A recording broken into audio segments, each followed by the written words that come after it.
Paz de Cristo a todos, que é o pastor Cláudio, e hoje para refletir com vocês acerca de duas perspectivas diferentes acerca da mesma pessoa, acerca do Messias.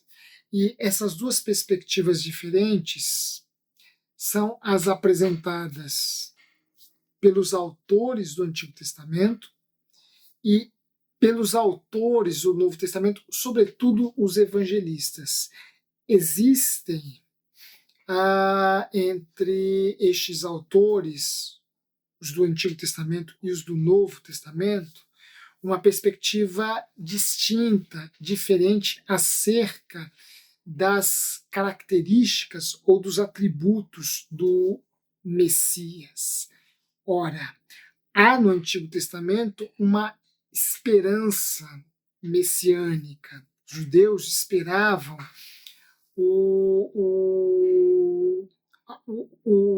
a chegada do Messias, esperavam que Deus lhes enviasse um Salvador, um Redentor, termos que contemplam, termos que estão implicados neste conceito messiânico, né? nessa ideia do Messias. Entretanto, essa expectativa, esta esperança messiânica, cultivada pelos autores, pelos escritores do Antigo Testamento, não tem uma correspondência em relação ao Messias, tal qual é apresentado pelos autores do Novo Testamento, pelo menos em termos históricos, em termos mais concretos, né? Em termos de evento ocorrido. Né? Vejam, uma é a esperança messiânica dos autores do Antigo Testamento e outra é a ideia, outro é o Messias tal qual ele é apresentado pelos autores do Novo Testamento, sobretudo, repito, os evangelistas. Ora, e para estabelecer este paralelo, este contraste, eu quero me valer do texto que é o texto mais emblemático, é o retrato mais desenvolvido do Messias, sobretudo sobretudo em sua humanização, aliás, sobretudo em sua humanidade ferida, e este retrato foi elaborado, foi desenvolvido, foi escrito pelo profeta Isaías no capítulo 53 de seu livro. Lá Isaías descreve o Messias fragilizado, ferido, o Messias chagado, ainda que existam divergências acerca da identidade do indivíduo descrito por Isaías no capítulo 53 de seu livro, e essas divergências marcam, sobretudo, alguns contrastes entre a tradição judaica e a tradição cristã, embora haja também na própria tradição judaica algumas divergências sobre a pessoa ou sobre a figura da qual Isaías fala no capítulo 53 do seu livro, mas não é o caso de entrarmos nessas discussões aqui, neste momento. O que nos importa é que Isaías vai nos apresentar um Messias chagado, ferido, não é? Um Messias desprezado, despojado de beleza, sem nenhum atrativo, julgado, arrancado da terra, traspassado, enfim, a tradição cristã identificou esta imagem esculpida por Isaías, este retrato pintado por Isaías, como o Cristo em sua paixão, o Cristo crucificado, pendurado lá no Gólgota. É esta a identidade que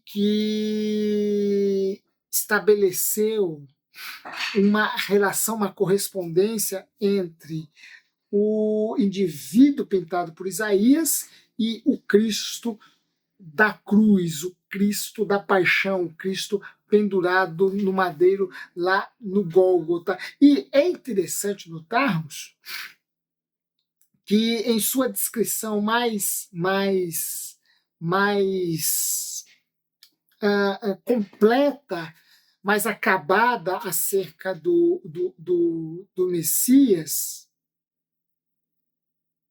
a tradição judaica o pinta nesta condição de sofrimento, em sua condição humana e naquilo que marcava toda a sua, naquilo que culminou em sua prisão, condenação e crucificação, né? O profeta Isaías vai nos apresentar o Cristo, o Messias, nesse processo, nesse contexto, né? Num contexto de prisão, num contexto de julgamento e no contexto de crucificação. É na cruz que a tradição cristã identifica o cumprimento de Isaías 53. Agora, é interessante que na narrativa mais completa, no retrato mais completo acerca do Cristo, segundo os autores do Antigo Testamento, nós o vemos em sua fragilidade, sofrendo, padecendo determinados males. E os cristãos vão identificar neste homem sofredor do capítulo 53 do livro do profeta Isaías, o próprio Cristo crucificado. Agora, por que eu faço este paralelo? Por quê? Porque em nenhum momento no Antigo Testamento o Messias é identificado como filho de Deus. Mais ainda, em nenhum momento no Antigo Testamento, o Messias é identificado como o próprio Deus.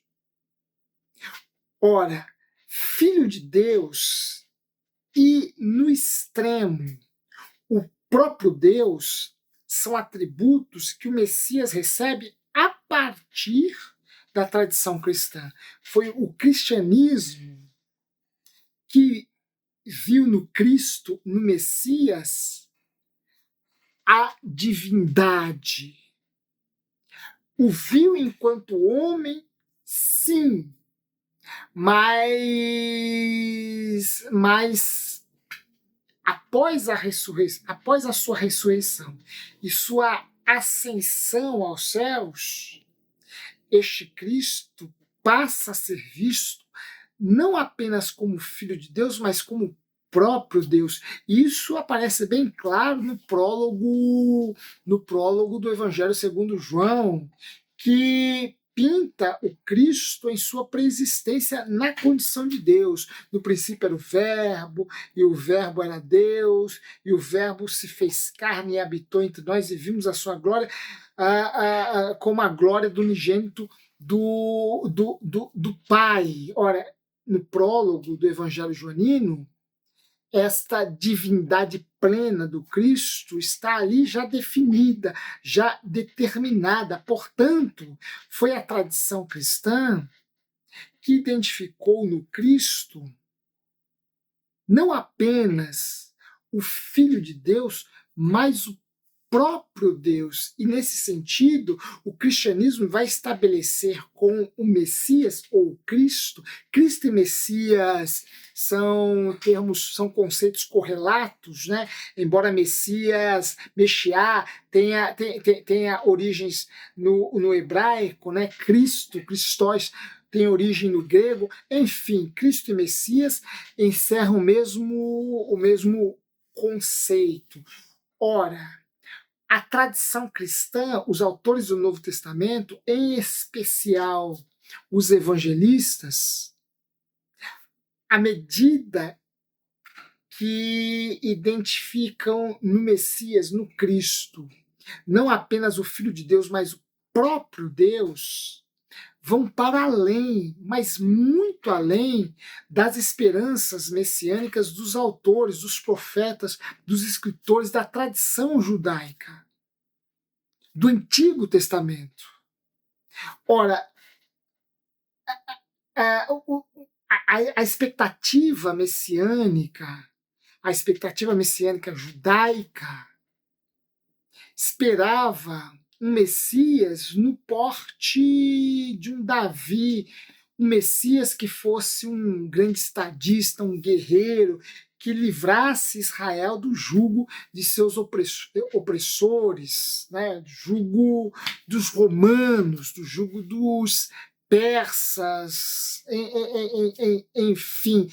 A tradição messiânica do Antigo Testamento não ia para além de um Cristo ou de um Messias estadista, político, monarca, guerreiro. A esperança messiânica do Antigo Testamento vai até aí, ela não vai além daí. Ela jamais identificou o Messias como filho de Deus e mais ainda, e menos ainda, como o próprio Deus. É a tradição cristã que vai apresentar o Messias a partir de atributos infinitamente maiores do que os atributos que a tradição judaica conseguiu identificar no Messias. Nesse sentido, a tradição cristã transcende, em termos de expectativa messiânica, a tradição judaica ou a tradição do Antigo Testamento. Tradição esta que até pinta o Messias numa condição de sofrimento, de abandono, de desprezo e de desdém, até pinta, mas não chega ao outro extremo de pintá-lo não nessa condição humana exposta em toda a sua fragilidade, fragilidade decorrente do sofrimento que sobre ele pesou. Não, a tradição judaica não vai até o extremo oposto. Ora, quem vai até o extremo oposto é a tradição cristã, que viu no Messias não apenas, e apenas aqui com muitas aspas, não apenas o Messias chagado, fragilizado, em seu momento mais difícil, em seu momento de maior sofrimento. A tradição cristã também o viu como Deus. Também o viu como Deus em seu nascimento virginal, também o viu como Deus por meio dos milagres que ele realizou, também o viu como Deus em sua ressurreição e sua ascensão aos céus. Portanto, nesse sentido, a tradição cristã tem uma compreensão muito mais ampla do Messias do que a tradição judaica. E por que eu fiz todo esse percurso?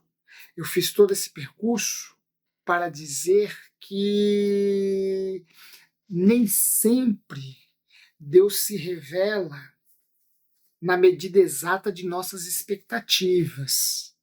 Nem sempre Deus se revela dentro dos parâmetros de nossa esperança, daquilo que aguardamos. Ora, é claro que não poucas vezes Deus se revela a partir de nossas expectativas. Deus se revela a partir de minhas expectativas quando lhe peço uma dádiva e ele me entrega, me doa, me dá esta dádiva. Ora, Deus se revela a partir de minhas expectativas quando eu peço uma porta de emprego e ele me abre, quando eu peço uma cura física e ele me concede, quando eu peço a cura de uma chaga emocional e ele me cura. Quando eu peço a cura para um parente, um amigo, e ele assim a concede. Aí Deus se revela dentro da medida das minhas expectativas, mas isto não acontece sempre. Por quê? Porque Deus se revela também para além e para quem das nossas expectativas. Ora, Deus se revela para além quando ele se mostra muito maior do que como eu imaginava. Quando ele se revela para mim numa proporção muito maior do que aquela que eu esperava, que eu aguardava, que eu buscava. Aí Deus se revela para mim para além das minhas expectativas, para além da minha bitola, da minha medida. Mas às vezes, e também não são poucas vezes, Deus se revela aquém das minhas expectativas. Deus se revela não com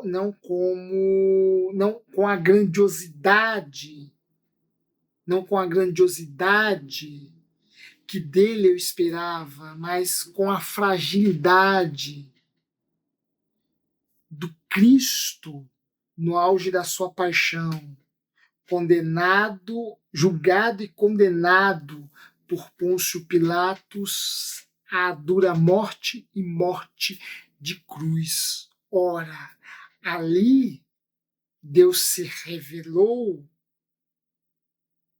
Deus se mostrou muito aquém das expectativas messiânicas, tanto as do Antigo Testamento, que, repito, tendem a pintar o Messias como um grande guerreiro, um grande estadista, um grande rei,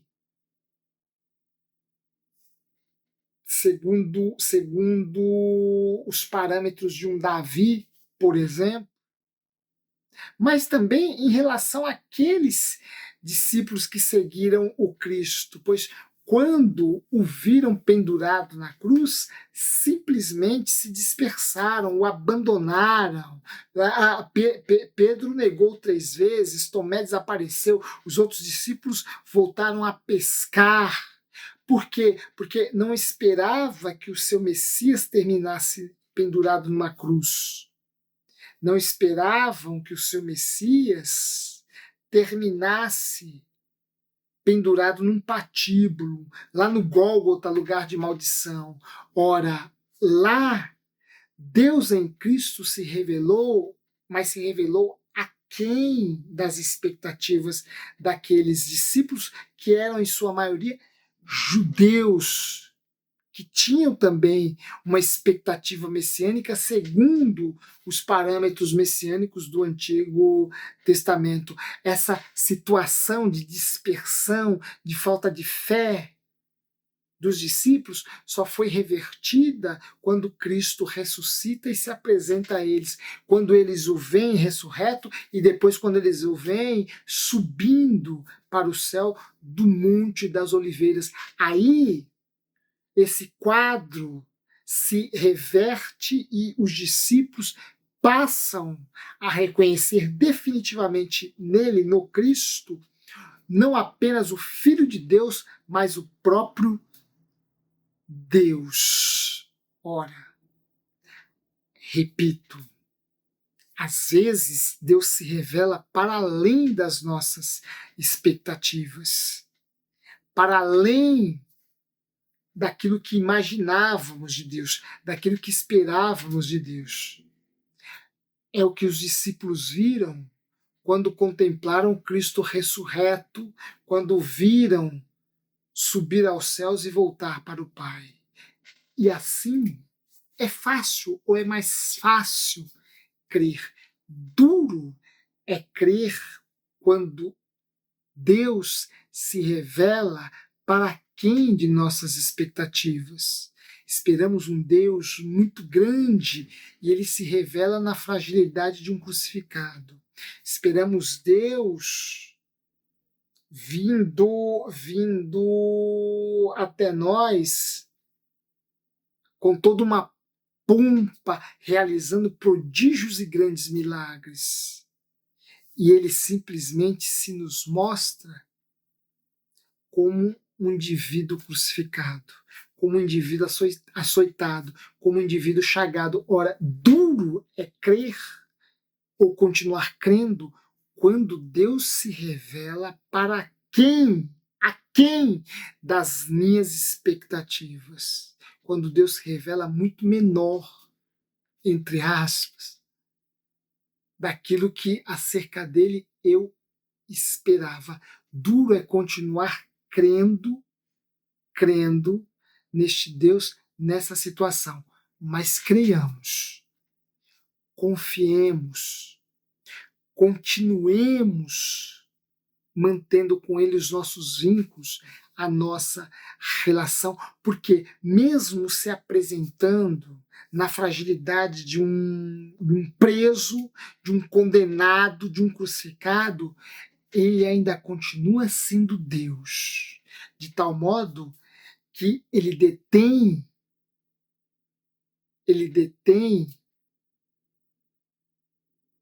o poder da vida e o poder da morte. Ele detém as chaves do céu e as chaves do inferno. Ele é Senhor de todo o poder que há na terra ou no céu. Ele é maior do que tudo isto. Mesmo se mostrando a nós em sua maior fragilidade, em sua humanidade, em suas feridas, em suas chagas, em suas angústias. Ele continua sendo Deus. Portanto, confiemos nele, mesmo nesse contexto em que ele se nos mostra, entre aspas, tão pequeno, tão inativo, tão impotente, tão frágil. Continuemos confiando nele, porque mesmo neste contexto, nesse cenário, ele continua sendo Deus. E mais cedo ou mais tarde se mostrará a nós em toda a sua plenitude, se mostrará a nós se mostrará a nós e também na manifestação de seu poder, ou pelo menos uma partícula deste seu grande poder, e que para nós já será um grande poder. Portanto, se Deus se revelou a nós muito aquém das nossas expectativas, continuemos confiando nele, porque ele haverá de nos surpreender e lá na frente ele se mostrará em sua grandeza, em sua beleza, em seu poder e em sua glória a nós e nos surpreendendo. Por quê? Porque se ele se mostra, se revela aquém de nossas expectativas, ele também se nos mostra para além e muito além delas, como foi no caso daqueles discípulos que esperavam um estadista, um político, um guerreiro, nos moldes de um Davi. Ora, o que eles viram foi Deus em Cristo, muito maior do que Davi, porque Senhor de Davi e Senhor dos céus e da terra.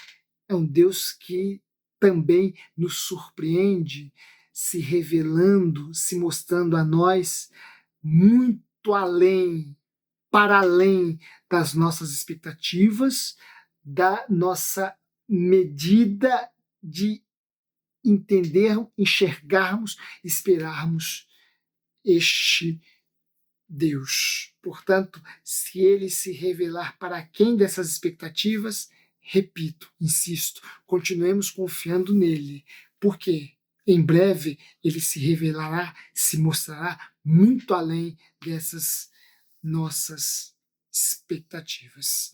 Que Deus abençoe a todos, em nome de Cristo. Se gostaram dessa mensagem, não se esqueçam de deixar aí o seu like, o seu joia, se inscreva em nosso canal, nos ajude compartilhando esse espaço com outras pessoas e em breve nós aqui retornaremos para uma outra reflexão. Que Deus abençoe a todos, em nome de Cristo Jesus.